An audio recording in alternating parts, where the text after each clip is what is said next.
இன்னைக்கு தங்கத்தால் காப்பு போடலைங்க. ரத்தினங்கள் நிறைந்த முத்து பவளம் அந்த மாதிரி ரத்தினங்கள் இருக்கும். முத்தும் ரத்தினமும். ராஜா அந்த நாட்டோட மதுரையோட அரசனே அதே மாதிரி ஒரு காப்பு போட்டிருக்கான் அரசிக்கு. உள்ளுக்குள்ளே இருக்க மெட்டல் உள்ளே இருக்கிற ஜெம்மு தான் வேற. அவங்களது முத்தாலையும் இவங்களது ரத்தினத்தாலும் ஆனதாக இருக்கிறது. உள்ளுக்குள்ளே சலசல சத்தம் வரக்கூடிய காப்பு. அதுவே ராஜாவே ராணிக்கு போட்டது வெள்ளி காப்பு தாங்க, தங்கத்தில் கிடையாது. ஆக தங்கத்தில் அணியக்கூடாது, அது அழிவை தரும். அதுக்கான ஜோதிட காரணம், கிரக காரணம், தத்துவம், தாத்பரியம் இதுதான். அதே போல் இந்த கலரில் தான் இந்த பொருளை நம்ம பயன்படுத்தணும்னு இருக்குது. தோலாலான தோலாலான செப்பல்லாம் நம்ம போடுறோம். லெதர் செப்பல்ஸ்லாம் போடுறோம். அதுவும் சில பல கலர்கள் இருக்குது. அந்த கலரெல்லாம் இது யூஸ் பண்ணக்கூடாது. எல்லோ கலரு,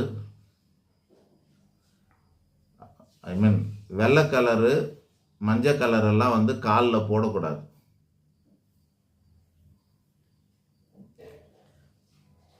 செவன்னு சிவப்பு ஆரஞ்சு போன்ற செருப்பெல்லாம் கூட காலில் போடக்கூடாது.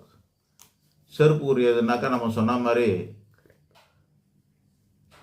சனி பகவானுக்குரிய நீலம், கருப்பு போன்ற கலரில் போடணும். கேது பகவானுக்குரிய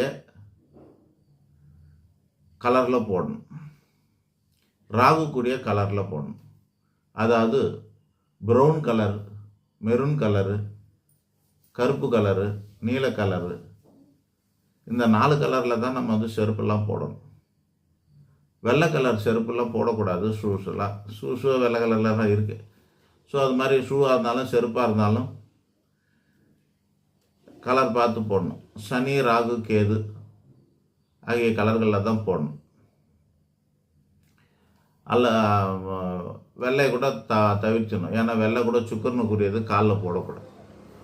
அது இடுப்பு பகுதியில் தான் இருக்கக்கூடியவர், அது கீழே போடக்கூடாது. இதெல்லாம் நம்ம பார்த்து பயன்படுத்தும் போது நன்மைகள் நடக்கும். பெரியவங்க ஏதாவது சொன்னாங்கன்னா அதுக்கு பின்னாடி ஒரு தத்துவமோ தாத்பரியமோ இருக்கும்.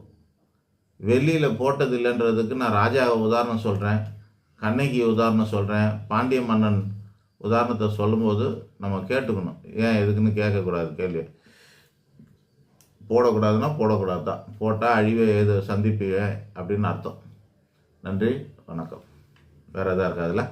இல்லை.